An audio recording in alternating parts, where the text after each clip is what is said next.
Hands-free cell phones are safe, but hands-free cars? That's this week on Motoring 2005.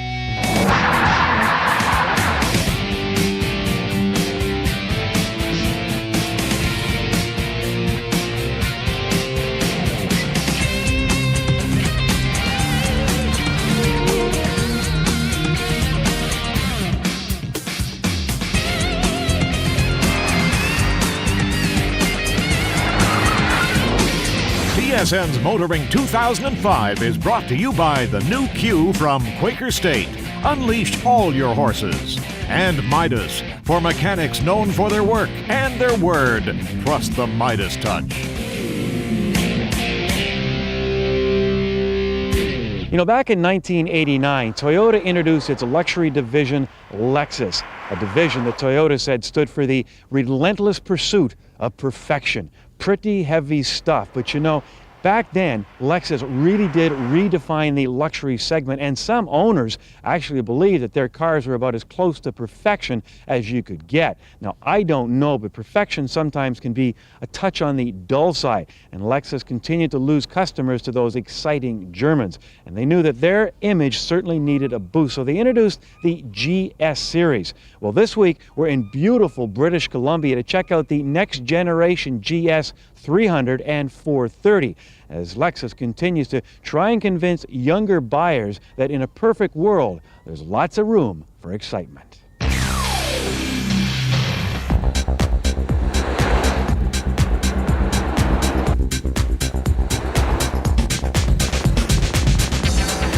The first generation was the first Lexus car really to get out of the ordinary for Lexus. It was designed differently, more sporty.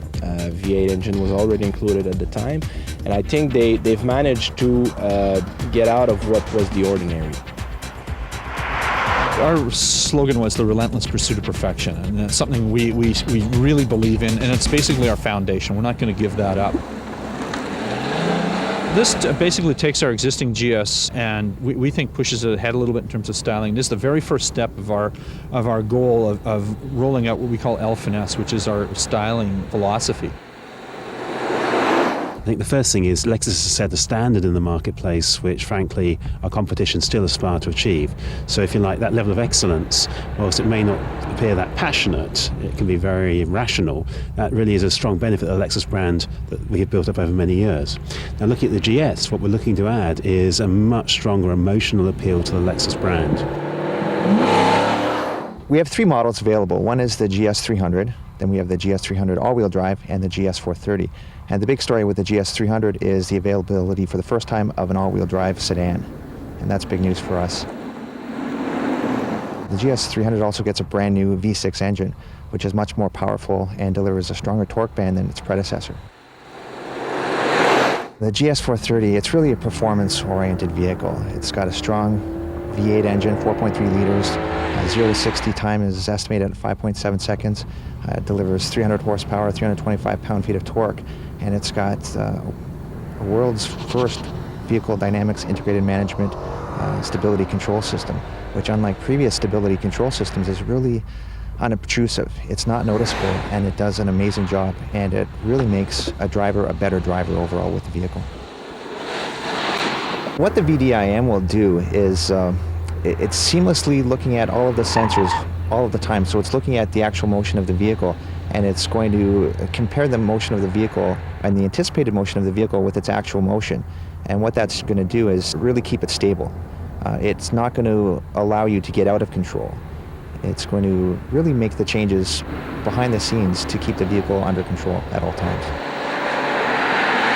Now with this model, they're setting new benchmark for electronics. I think every operation that has to be done between man and machine is electronically done. There's no man intervention anymore. Now, is that a good or a bad thing? That's for the owners to judge. I think that there is a point where maybe it's a bit too far-fetched. Wow! I think they should have maybe done something a bit more with the line. The line is very close to what the old model was, and I think in today's market, people like Cadillac prove that going out of what you do usually is a good thing. Cadillac never sold as many cars as they do right now, and they really changed their image 180 degrees. It's not in the Japanese philosophy to do that. So the Lexus is still very close to what the car was, and I think that's probably one of its weaknesses. I think when Lexus started, the target was Mercedes-Benz, and I think with the new GS, the target is now BMW. They say they want conquest sales, and I think they're hoping that people will maybe drive BMW, then drive this one, and choose a Lexus. It's a very good vehicle. For a conquest buyer, somebody who's elsewhere and looking for a Lexus, let's put it this way: it's still a very nice car, but it's still a Lexus. I don't think this car will get a lot of conquest because it is still genuinely what Lexus has always been. Unique car, but very Japanese in its philosophy. Beyond this, you'll see a whole series of new vehicles coming which will add a lot more drama, a lot more emotion, not just in physical design, but also in performance and dynamics. So Lexus, for the first time, you could argue, will not just appeal on the rational level, but will also add the emotional level. And we believe that will make it an incredibly strong brand proposition.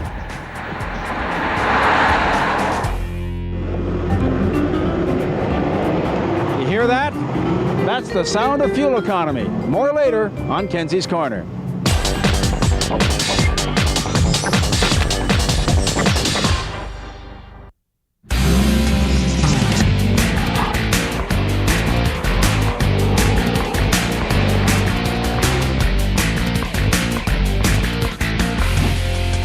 Mazda's not a company to duck a challenge. It persevered with the rotary engine long after others had abandoned it, and of course it brought us the Miata, the first of many roadsters. Well, its love of the less than traditional continues with this all-new Mazda 5.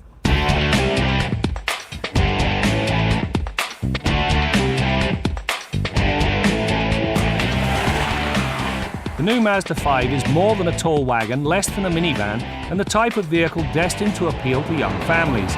In simple terms, it's an enlarged version of the Mazda 3 as it builds on the basics by reinforcing the structure. The result is a tight package that rides and drives very nicely.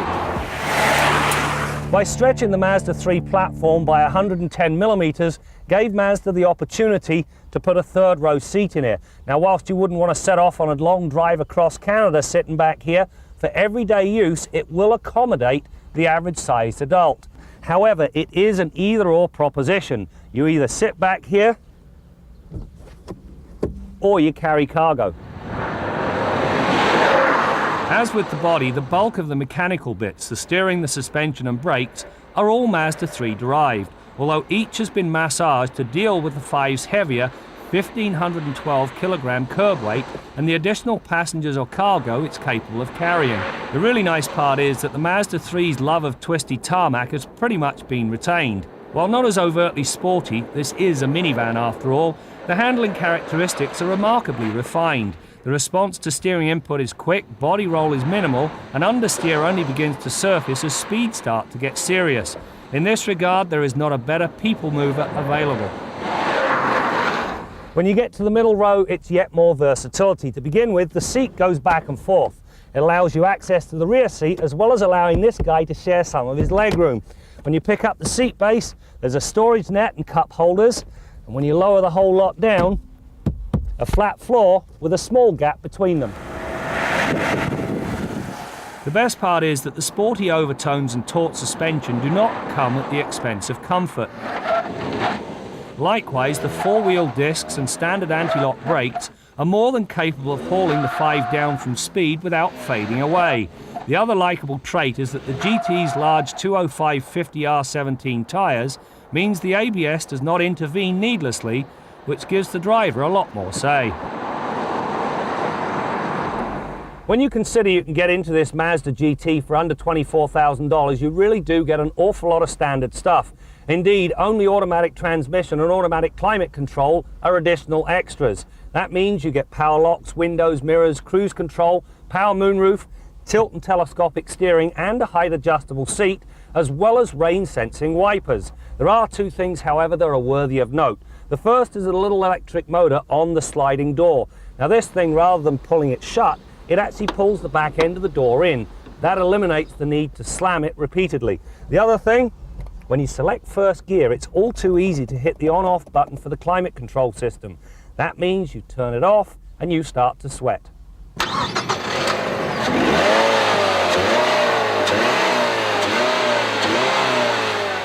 The 5's power comes from a 2.3-litre inline-4 that develops 157 horsepower and a respectable 148 pound-feet of torque at a low 4,500 RPM.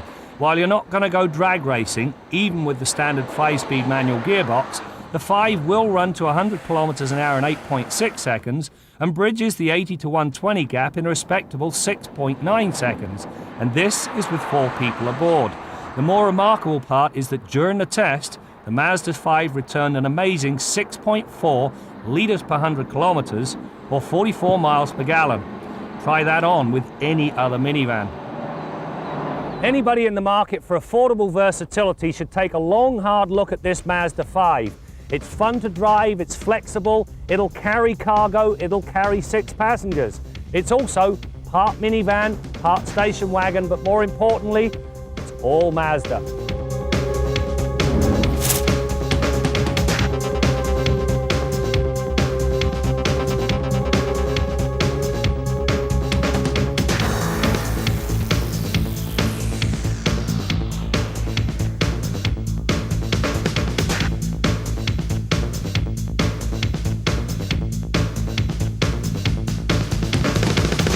Our Midas tip of the week concerns your exhaust system.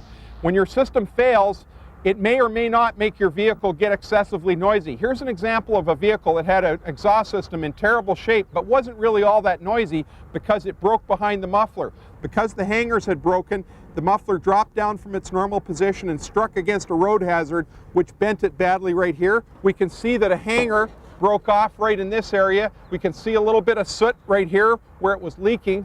Here's where this particular exhaust system broke, back at the tailpipe. You can see where it completely rusted through, and you can see how much rust is on this system around the clamps. The double jeopardy on this particular situation was that the vehicle that this came off had a leaking gas tank immediately adjacent to where the exhaust system was broken. That's a combination you definitely don't want, and a good reason why you inspect your vehicle anytime you suspect a problem with the exhaust system. That's your Midas tip of the week.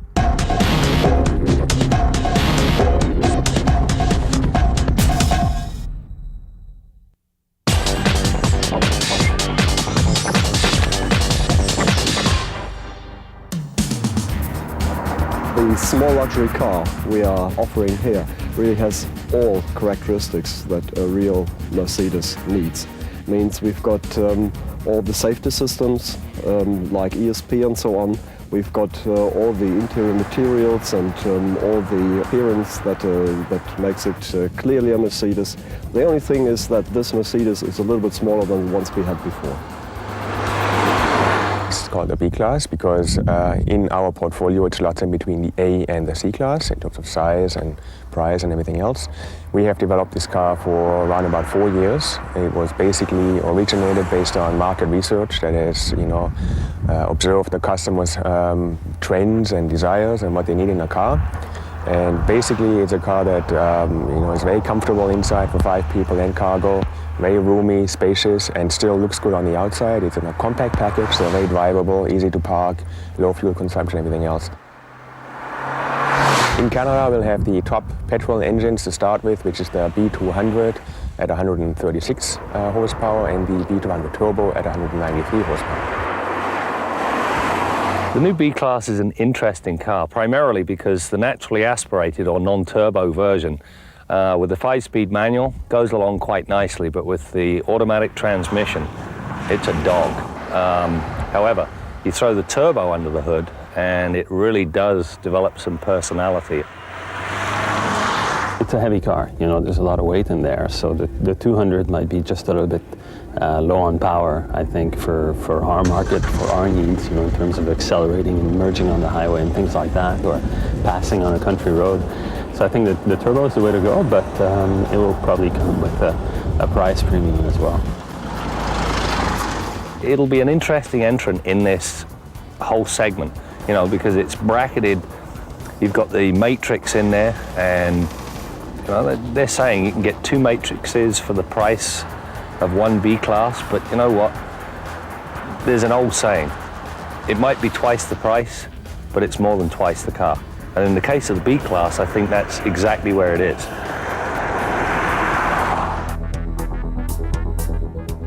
As we all know, today's vehicles come loaded with technology, and the new Lexus GS 430 has the world's first advanced Vehicle Dynamics Integrated Management System, or VDIM, and it calculates the moment-by-moment movements of the car brought about by the driver's operation, and Lexus gave us a skid pad to try out the VDIM. Now, VDIM detects the vehicle's lateral movement the instant the car accelerates, and it applies corrective steering in the direction opposite to that in which it is veering. In other words, it's eliminating you sliding from right to left. And as you can see, you can literally drive this car hands-free.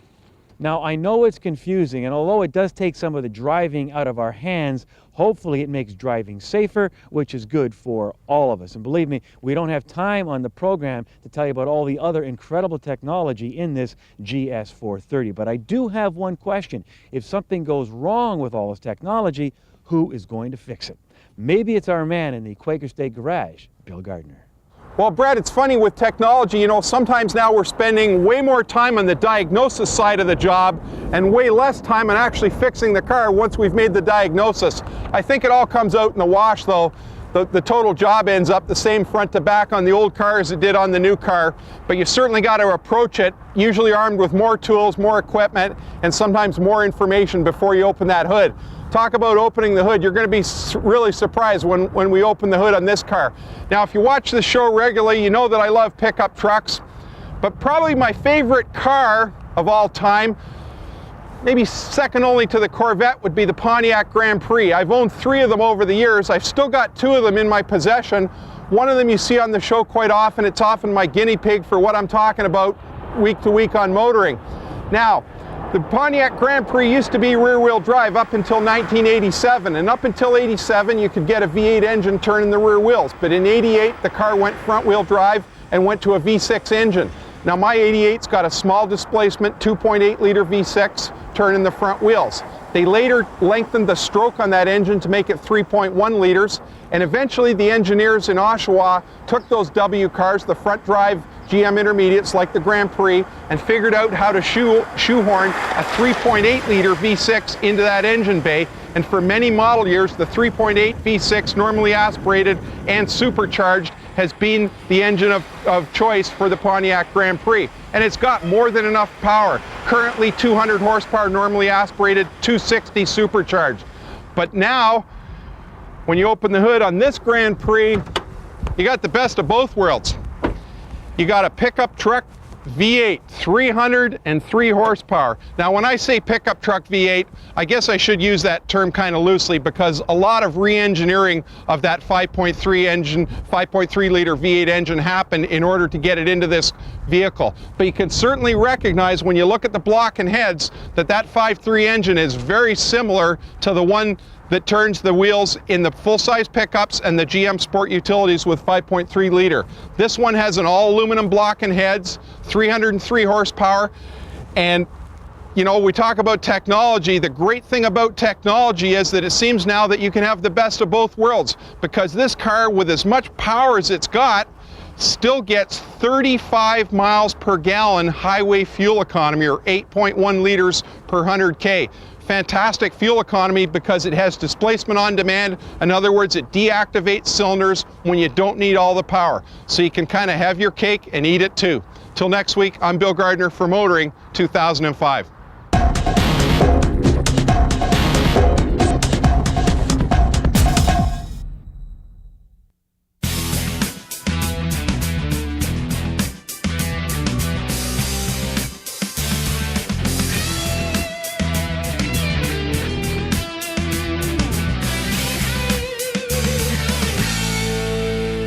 Last night, as we taped this segment, for the first time, oil closed at over $60 a barrel. this is going to cause a lot of problems. Eventually, in North America, we're going to have to start paying close to world prices for fuel. What's this going to mean for our passenger cars? Because let's face it, passenger cars, personal vehicle trucks, utilize a big chunk of those barrels of oil. You know, it's not just a matter of declining fossil fuel resources. It's not just a matter of pollution and global warming. Do you know what's really getting people worried these days, particularly in the United States? Security. Who are we buying a lot of these barrels of oil from? Guys that are blowing up our buildings and killing their soldiers. They're getting very nervous about this. Now, in fact, they buy more oil from Canada than they do from Saudi Arabia. But you know, there's one technology that's available that could reduce our demand on the world supply of oil by 20% almost overnight. You know what that is? It's not hybrids, it's not electrics, it's not natural gas, it's diesel. Now, before you start going on about how smoky diesels are and how smelly they are, well, you haven't driven a modern diesel engine. These things are fast, they're smooth, they don't take 30 seconds to warm up and start in the cold morning, and they get 20% better fuel consumption than a gasoline-powered car. The advantage of diesel over all those other technologies, we can turn that tap on tomorrow. In England, they changed the taxation system for company cars to a system based on carbon dioxide emissions. Guess what? Penetration of diesels in Britain went up 30% just about overnight. Every car maker in the world makes a full range of diesel products, from the smallest cars to the biggest trucks. We only get a fraction of them over here. But if diesel became a big deal in North America, those companies could have those cars and those trucks in our showrooms almost overnight. So all you guys driving around in your hybrid Priuses and Accords and think you're saving the world, well, guess what? The best solution, short term anyway, to our energy needs, diesel fuel. I'm Jim Kenzie. A few final thoughts on the new 2006 Lexus GS 300 and 430. As expected, very little to complain about when it comes to a Lexus product. But if there was one criticism among journalists, it was the fact that maybe Lexus should have pushed the design envelope further, come out with a more radical design. But you know, as one Lexus executive said, you don't have to be radical to be better. And he's convinced the GS series, along with more product yet to come, will move Lexus from the number 5 position to the number 1 position in the luxury market in Canada. Are you listening, BMW? That's it for now. We'll see you next time out as we continue to bring you more stories about cars and the people who drive them. If there was a lane or a couple of lanes where you could lock into one of these IMTS systems and just let the car do the driving, wouldn't it be fabulous? TSN's Motoring 2005 has been brought to you by the new Q from Quaker State. Unleash all your horses. And Midas, for mechanics known for their work and their word. Trust the Midas touch.